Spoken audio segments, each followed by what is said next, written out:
Hello students, कैसे हैं सब लोग यार। आई होप सब लोग अच्छे होंगे, हेल्दी होंगे। तो हम लोग अपनी इस सीरीज़ में एक और अच्छा प्रॉब्लम डिस्कस करने जा रहे हैं। देख लेते हैं व्हाट इज़ द प्रॉब्लम।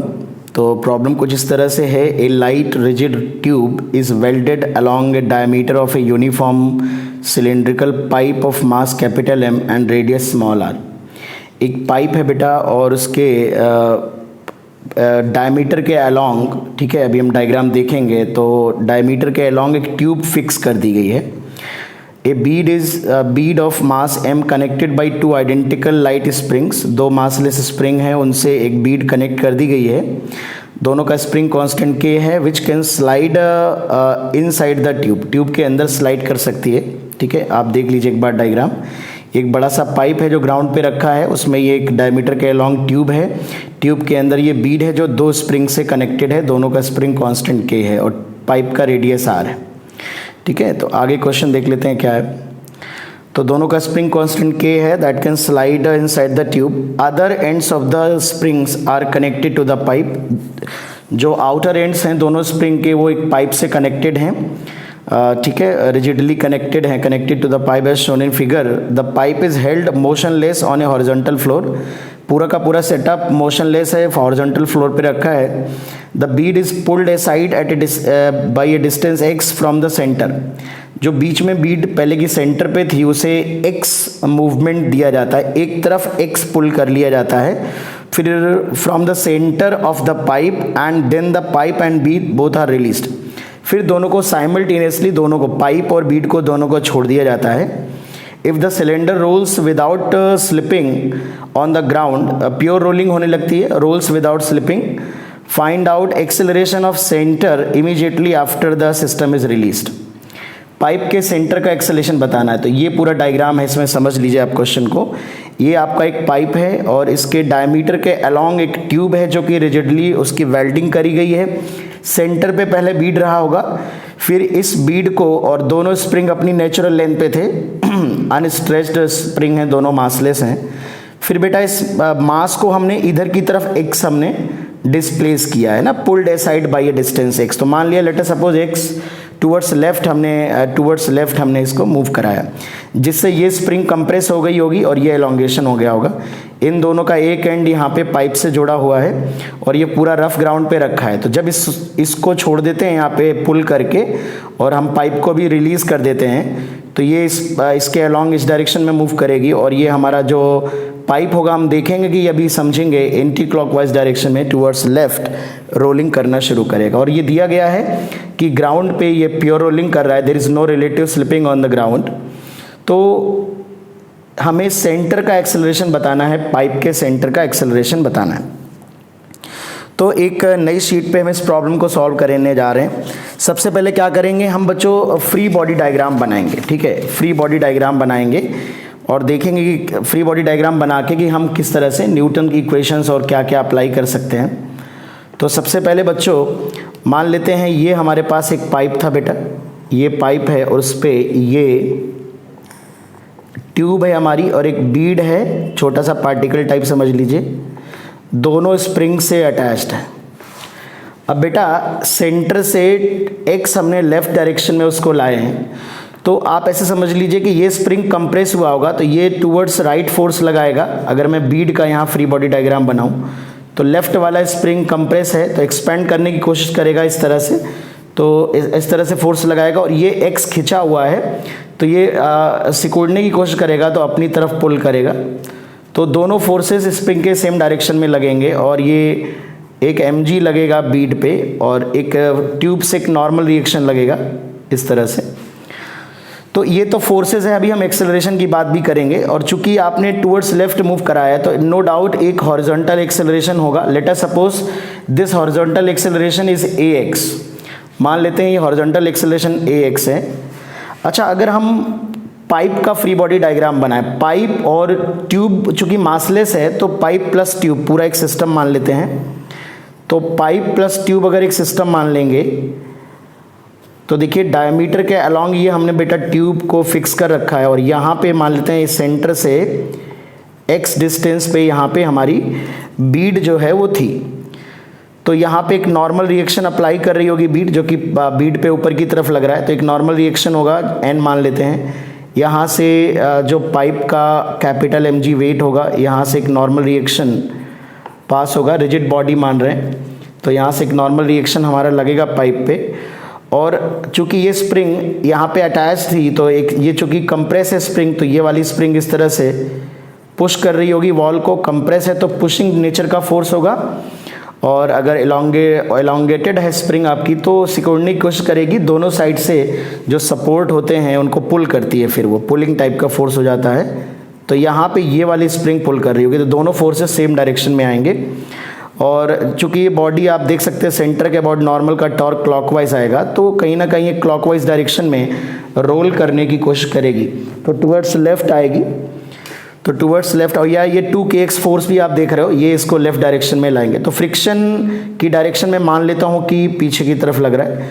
ये तो डिपेंड करेगा कि फ्रिक्शन किस डायरेक्शन में लगेगा, ठीक है ना। लेकिन अगर मैं अपनी मर्जी से डायरेक्शन मान लेता हूँ, जो कि हम जानते हैं रोलिंग में स्टैटिक फ्रिक्शन लगता है बेटा, और अगर बाई चांस हमने डायरेक्शन गलत मान ली है तो उसका साइन नेगेटिव आ जाएगा, ठीक है। हालांकि इसको अलग तरह से अलग से भी डिसाइड किया जा सकता है फ्रिक्शन की डायरेक्शन क्या है, ठीक है, बट वो इस क्वेश्चन में मैं डिस्कस नहीं करूँगा। किसी और प्रॉब्लम में फ्रिक्शन की डायरेक्शन कैसे डिसाइड होती है, अगर इसमें कोई डाउट है तो मैं इस पर एक वीडियो बना दूँगा।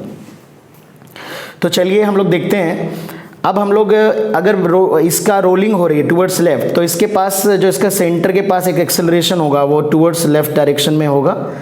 जस्ट आफ्टर जैसे हम छोड़ेंगे तो उस एक्सेलरेशन मान लेते हैं कुछ a है, और एक एंटी क्लॉकवाइज डायरेक्शन में एक अल्फा होगा।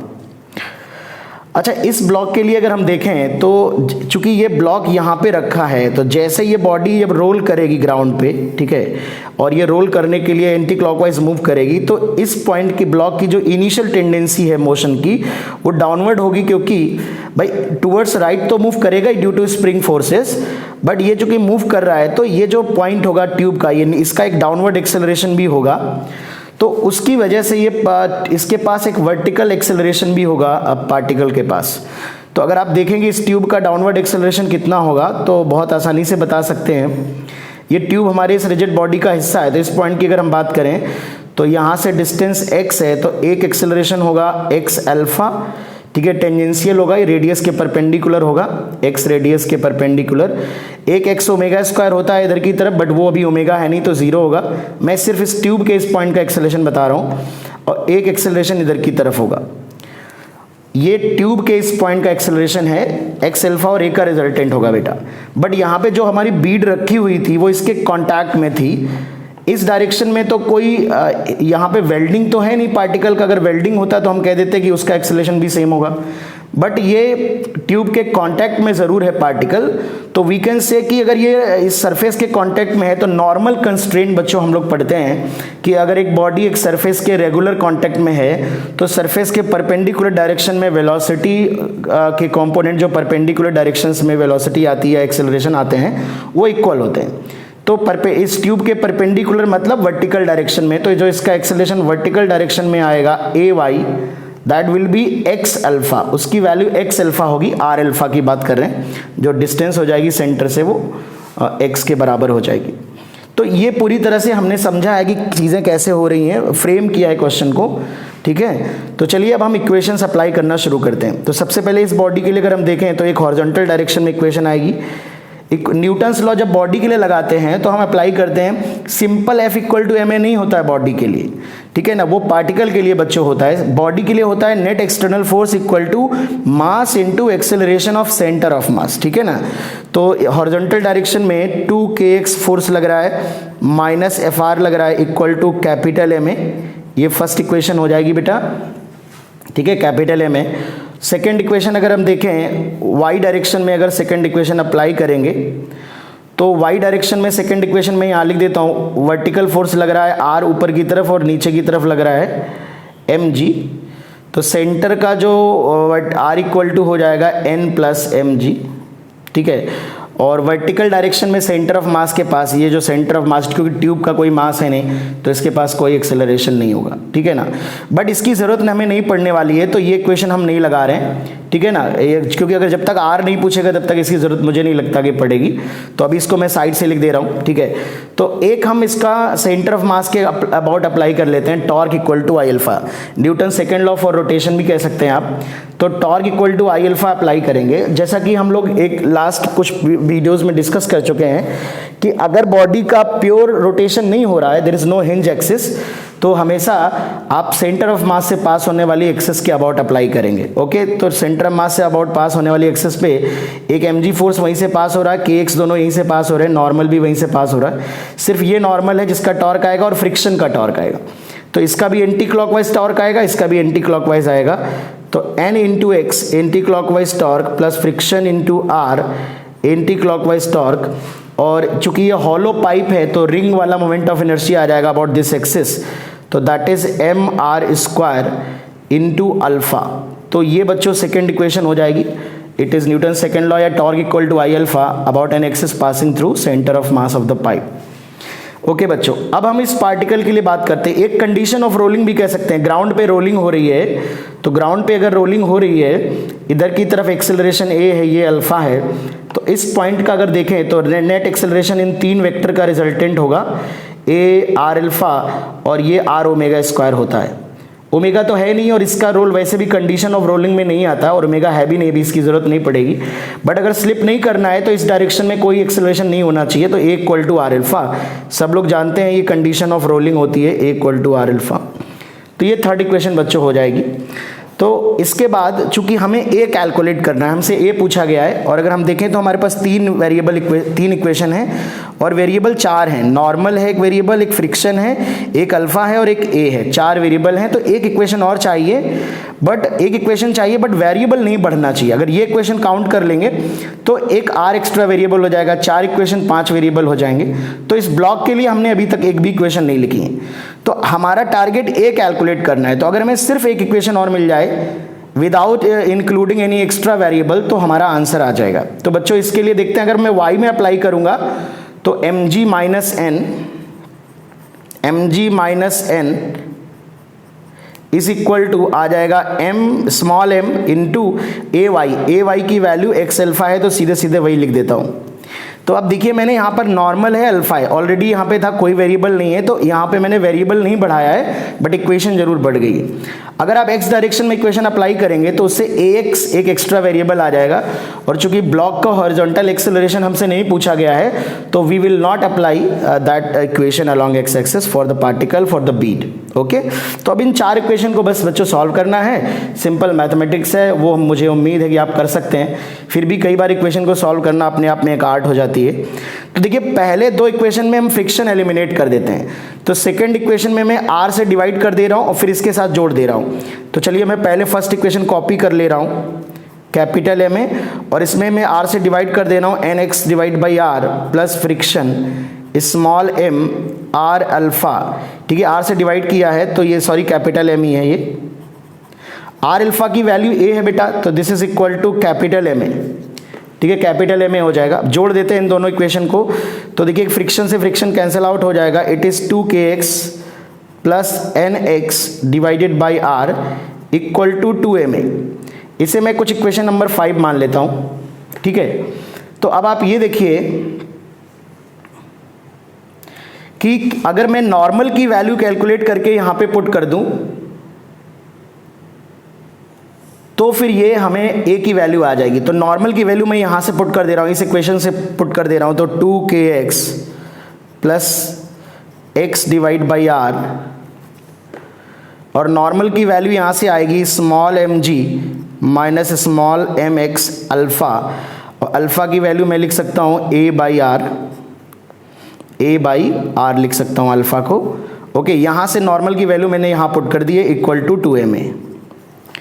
ठीक है, तो इसको और सिंप्लीफाई कर लेते हैं बेटा, तो a वाले टर्म सब राइट में भेज देते हैं, तो it is 2kx plus mg x divide by r equal to 2 capital m plus ये आ रहा है r से r नीचे r स्क्वायर हो जाएगा, तो mx square a divided by r square, ये माइनस का प्लस हो जाएगा।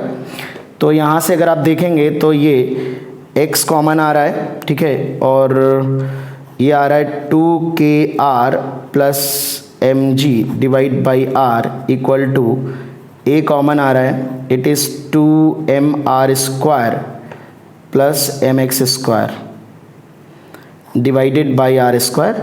तो अगर और थोड़ा सा कैलकुलेशन करेंगे तो a आ जाएगा यहाँ से, आई होप कितना आएगा बेटा, ये आ जाएगा शायद x इंटू आर बचेगा 2kr plus small mg divided by ये आएगा 2mr square plus mx square.